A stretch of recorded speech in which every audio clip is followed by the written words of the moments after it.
What would you do if the only thing standing between your family and certain death was a baby goat that nobody believed? This is the story of how one young woman's faith in an animal's desperate warning saved hundreds of lives in the most shocking way imaginable. The screaming started at dawn. 18-year-old Ellie Morgan bolted upright in her childhood bed. The sound pierced through the thick wooden walls of her grandparents' alpine cottage like a siren. Raw. Desperate. Terrified. She had never heard anything like it. Ellie was back in Grindelwald for her first summer break from university. The village where her grandparents had raised her from age 6 after her parents died. The place that had been her entire world until she left for Zurich 8 months ago. She pressed her face against the frost-covered window of her old bedroom. Across the yard, the familiar barn stood silhouetted against the Swiss mountains. The screaming was coming from inside. Her heart hammered against her ribs. In 12 years of living here, helping with the animals, she had never heard anything like this. Animals only made sounds like that when they were dying.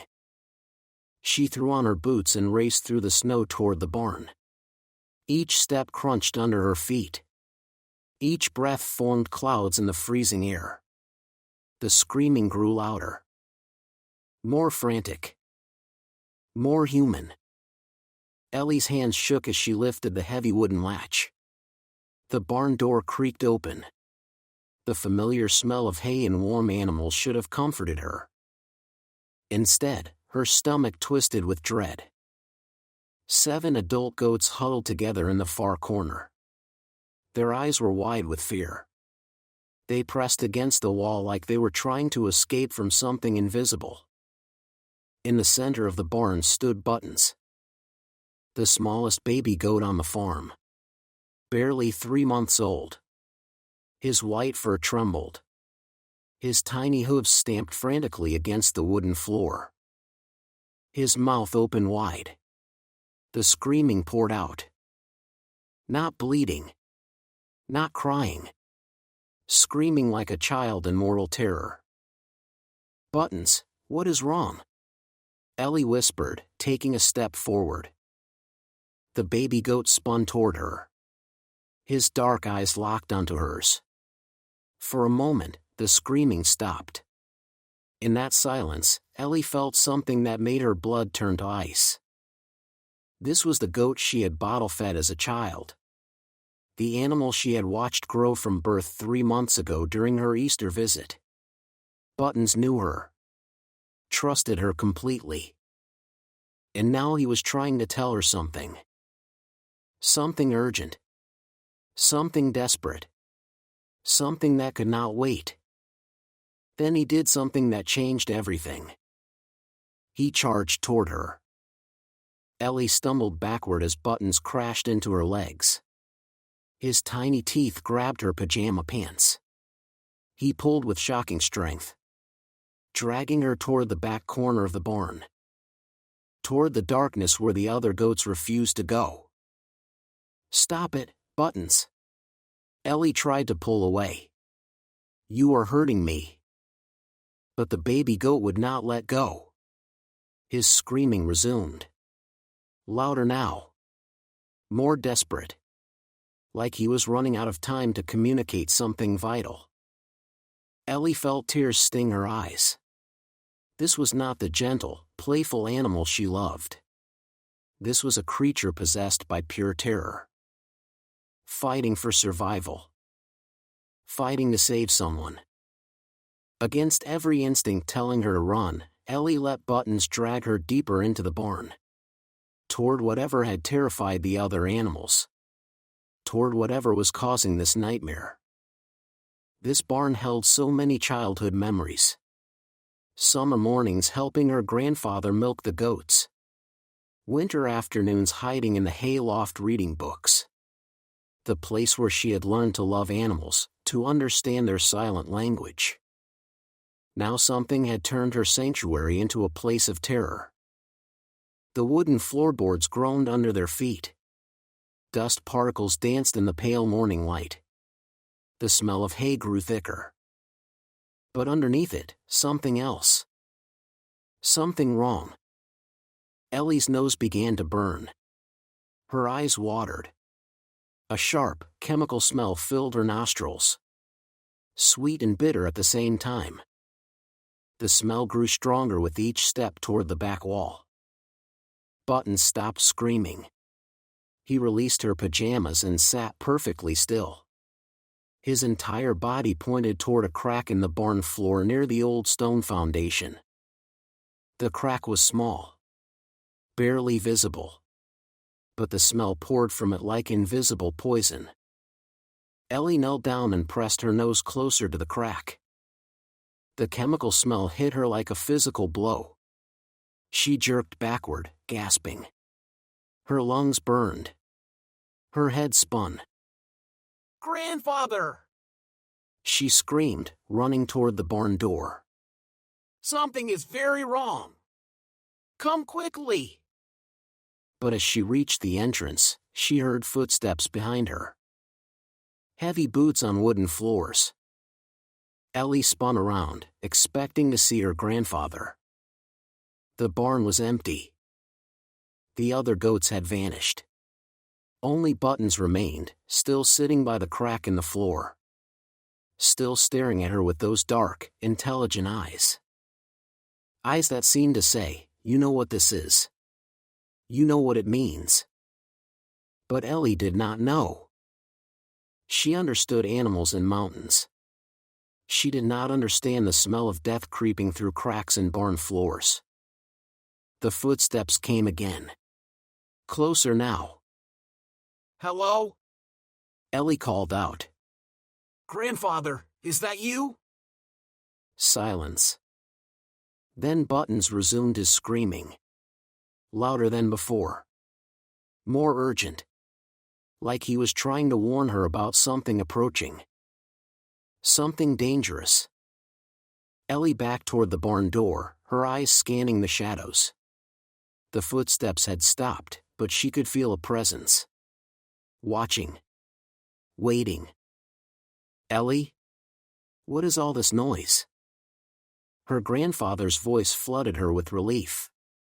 Walter Morgan appeared in the doorway, his gray hair disheveled from sleep.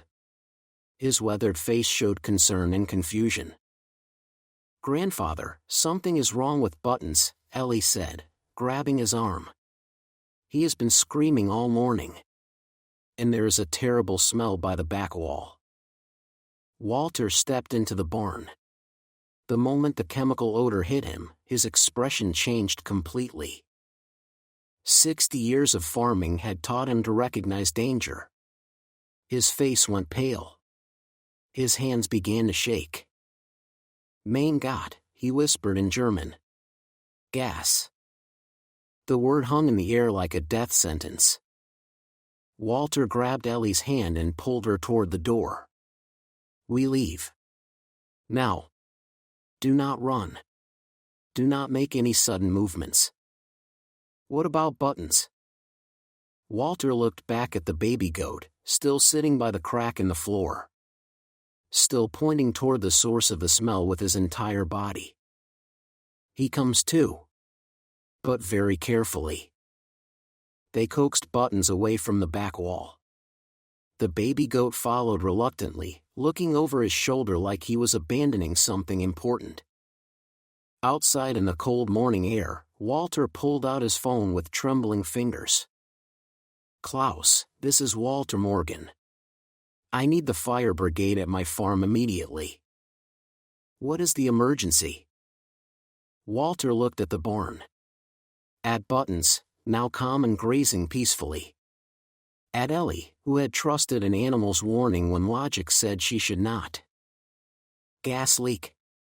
Possibly major." "And Klaus?" "Yes?" "Tell them to bring evacuation equipment. We might need to clear the village." The words sent ice through Ellie's veins. The village meant her friends. Her neighbors. Everyone she had ever known. "How bad could it be?" she asked. Walter looked her in the eyes. Liebchen, if that gas finds a spark, it could destroy everything. Fire Chief Klaus Weber arrived with 3 trucks and a full emergency response team. They carried gas detection equipment, protective suits, and evacuation supplies. Their electronic sensors confirmed Walter's worst fears. "This is not a small leak," Klaus announced, his voice muffled by a protective mask. "The readings are off the charts." "How much gas are we talking about?" Walter asked. Klaus studied his digital meter. The numbers climbed steadily higher. Beyond anything he had seen in 20 years of emergency response. Enough to level half of Grindelwald if it ignites. The evacuation sirens began wailing 15 minutes later. Police cars with loudspeakers drove through every street in the village. Their amplified voices echoed off the wooden houses and narrow stone alleys. "Attention residents. This is an emergency evacuation. Leave your homes immediately. Proceed to the community center on the main road. This is not a drill." Families pour out of their homes carrying hastily packed bags. Children cried in confusion. Elderly residents needed help walking.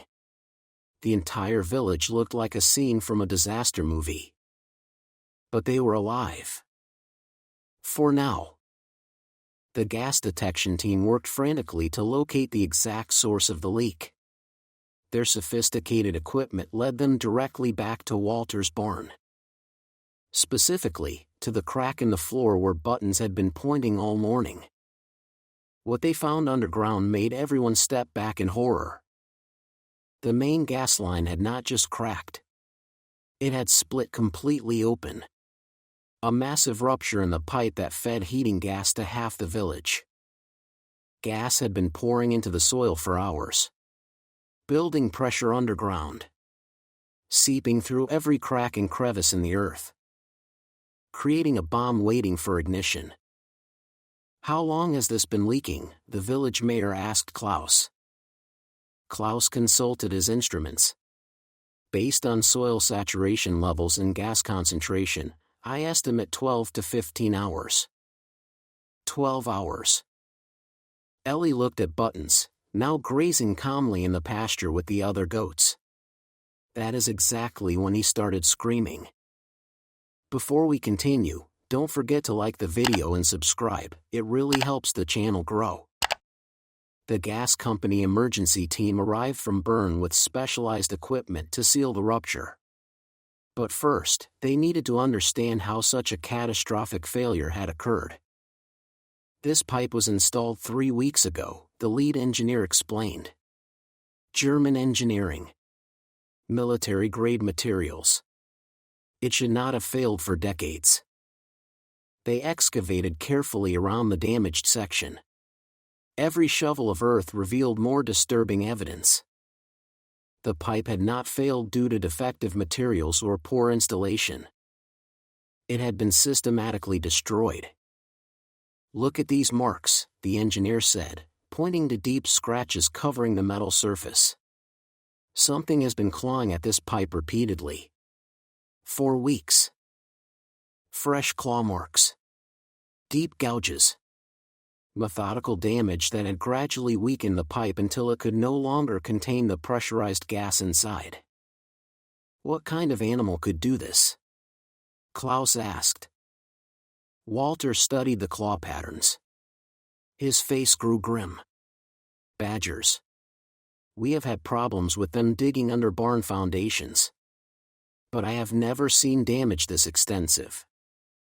The engineer nodded grimly. Badgers are attracted to the chemical additives in natural gas. The smell confuses their senses. Makes them think they have found a food source underground. The investigation revealed the terrifying timeline. For 3 weeks, a family of badgers had been systematically clawing at the gas pipe. Night after night, their sharp claws had scraped away protective coatings and gradually weakened the metal. The pipe had held until yesterday evening. Then catastrophic failure. gas had begun pouring into the soil at sunset. By midnight, the underground pressure had reached critical levels. Any spark would have triggered a massive explosion. But the most shocking discovery was still to come. When would the explosion have occurred? Walter asked. The engineer checked his calculations. Based on gas concentration and typical ignition sources, I estimate first light this morning. Probably triggered by static electricity or metal contact. First light. The exact time Walter entered the barn every morning for 60 years. This morning, Ellie had arrived first. Following the sound of Buttons screaming. She had walked directly into what should have been a death trap. Without early warning, the engineer said quietly, this would have been one of the worst gas explosions in Swiss history. The entire old section of Grindelwald would have been destroyed. Ellie felt dizzy. Hundreds of wooden houses. Families sleeping peacefully. Children in their beds. All saved by a baby goat who had refused to give up. The evacuation lasted 8 hours. Gas company crews worked through the day to repair the damaged pipe and ventilate the contaminated soil. By evening, the village was declared safe. Families returned to their homes. Children played in the streets again. Life resumed its normal rhythm. But everyone understood how close they had come to complete disaster. The story spread across Switzerland within hours. Local news stations arrived to interview Walter and Ellie. National newspapers picked up the story. International media followed. The Little Hero of the Alps read one headline. Baby goat prevents catastrophic explosion, announced another. Animal instinct saves entire village, proclaimed a third. Buttons became famous overnight. Tourists traveled to Grindelwald specifically to see the goat who had prevented a catastrophe. Children drew his picture in schools across Europe. Adults brought gifts and treats. But the real impact went far deeper than celebrity. The village council ordered immediate inspections of all gas infrastructure installed in the past year. They discovered 4 more locations where wildlife had been damaging underground pipes. All were repaired before any leaks occurred. New protocols were established across Switzerland. Enhanced wildlife monitoring around gas installations. Improved detection systems in areas with known animal populations. Mandatory inspections after any reports of unusual animal behavior. Other countries adopted similar measures. One baby goat had changed how the world thought about infrastructure safety and animal intelligence. Months later, Ellie still visited Buttons every morning. The barn had been completely renovated with state-of-the-art safety systems. But Buttons remained the same gentle, intelligent animal he had always been. With one crucial difference. Now everyone listened when animals tried to communicate. People think animals cannot understand complex danger, Ellie told a visiting journalist. But Buttons knew something was terribly wrong. He risked everything to save our entire village. The journalist watched Buttons playing peacefully with his family. What do you think would have happened if you had ignored his warning? There would be nothing left, she said quietly. Just empty ground where our home used to be. As the sun set behind the Alps, painting the sky in shades of gold and crimson, Buttons settled down for the night surrounded by his family. The barn was safe. The village was secure. Everyone he loved was protected. His desperate mission was complete.